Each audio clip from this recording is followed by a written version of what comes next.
ଏହି 15ଟି କଥା କେବେ ଭୁଲନ୍ତୁ ନାହିଁ। ନିଜ ଲୋକ ଯଦି ଆପଣଙ୍କୁ ଖରାପ ଦୃଷ୍ଟିରେ ଦେଖନ୍ତି ତେବେ ଭାଙ୍ଗି ପଡ଼ନ୍ତୁ ନାହିଁ, କାରଣ ସବୁବେଳେ ପରଲୋକ ହିଁ ଶତ୍ରୁ ହୁଅନ୍ତି ନାହିଁ। ବେଳେ ବେଳେ ନିଜ ଲୋକଙ୍କ ବ୍ୟବହାର ହିଁ ଆମକୁ ଜୀବନର ସବୁଠାରୁ ବଡ଼ ଶିକ୍ଷା ଦିଏ। ଆଜିର ଏହି 15ଟି କଥାକୁ ଜୀବନରେ କେବେ ଭୁଲିବେ ନାହିଁ।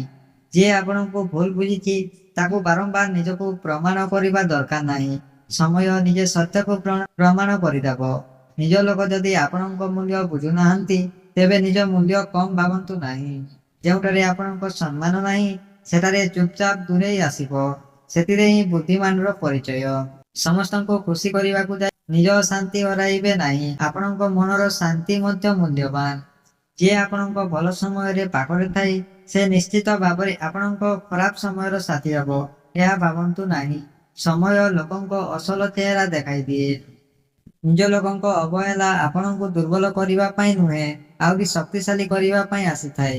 ଆପଣଙ୍କ ସଫଳତା ଦେଖି ଯିଏ ଖୁସି ହୁଏ ନାହିଁ ତାଙ୍କ ସହିତ ନିଜ ସ୍ୱପ୍ନର ପ୍ରତ୍ୟକ୍ଷ କଥା କହିବା ଆବଶ୍ୟକ ନୁହେଁ।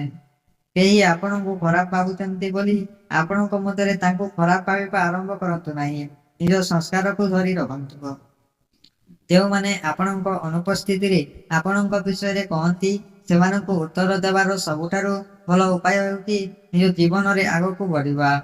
ସମ୍ପର୍କ ରକ୍ତର ହୋଇପାରେ, କିନ୍ତୁ ସମ୍ମାନ ଓ ବିଶ୍ୱାସ ହିଁ ସମ୍ପର୍କକୁ ଦୀର୍ଘ କରେ। ଯିଏ ଆପଣଙ୍କ ଲୁହକୁ ବୁଝିପାରେ ନାହିଁ ତାଙ୍କ ଆଗରେ ନିଜ ଦୁଃଖର କାହାଣୀ କହିବା ଆବଶ୍ୟକ ନାହିଁ। ଲୋକମାନେ ଆପଣଙ୍କ ବିଷୟରେ କ'ଣ କହୁଛନ୍ତି ତାଠାରୁ ଆପଣ ନିଜ ବିଷୟରେ କ'ଣ ଭାବୁଛନ୍ତି ସେଇଟା ଅଧିକ ଗୁରୁତ୍ୱପୂର୍ଣ୍ଣ। କାହାକୁ ହରାଇବାର ଭୟରେ ନିଜ ସ୍ୱାଭିମାନକୁ ହରାଇବେ ନାହିଁ। ଯିଏ ସତରେ ଆପଣଙ୍କର ସେ ଆପଣଙ୍କର ସମ୍ମାନକୁ ବୁଝିବ। ଜୀବନରେ କିଛି ଲୋକ ଆପଣଙ୍କ ସହିତ ରହିବେ ନାହିଁ, କିନ୍ତୁ ସେମାନେ ଦେଖାଇଥିବା ଶିକ୍ଷା ସାରା ଜୀବନ ଆପଣଙ୍କ ସହିତ ରହିବ। ଶେଷ କଥାଟି ମନେ ରଖନ୍ତୁ, ନିଜ ଲୋକ ଯଦି ଆପଣଙ୍କୁ ଖରାପ ଦୃଷ୍ଟିରେ ଦେଖନ୍ତି ତେବେ ନିଜକୁ ବଦଳାଇବା ପୂର୍ବରୁ ଥରେ ଭାବନ୍ତୁ।